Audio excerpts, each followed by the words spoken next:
কোন রকমে বিয়ে পাশ করছেন তো সেই জন্য পিয়ারের নাম শোনার কথা নয়। আগামীতে বিচার নির্বাচনের জন্য রাজপথে যদি রক্ত দিতে হয়, রক্ত দিতে কি আমরা প্রস্তুত আছি কিনা?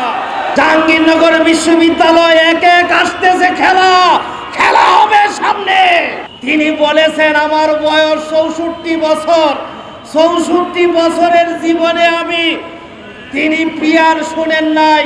বলবো কোন রকমে বিয়ে পাশ করছেন তো সেই জন্য পিয়ারের নাম শোনার কথা নয়। যিনি নাকি পিয়ার শুনে নাই, আমি বলবো এটা একটা দলের সর্বোচ্চ পদের অধিকারী হতে পারে না।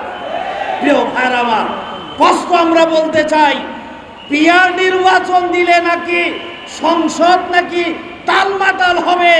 উনাদের গুরু ভারতের আজকের সরকার আর প্রতিপক্ষ বিরোধী দলের মধ্যেও তো টালমাটাল একটা সরকার চলছে, সেখানে তো পিয়ার নির্বাচন হয় নাই। আজকে পিয়ার নির্বাচনের পিছনে কারণ হচ্ছে তাদের ভরাডুবি তারা স্পষ্ট প্রমাণ করেছে।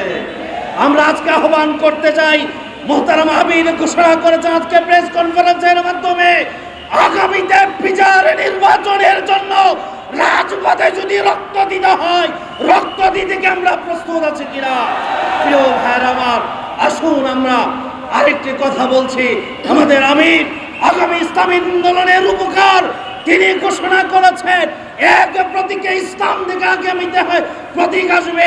আমাদের আমিরের সিদ্ধান্ত যেটা আসবে সেই সিদ্ধান্তকে আমরা মানতে রাজি আছি কিনা?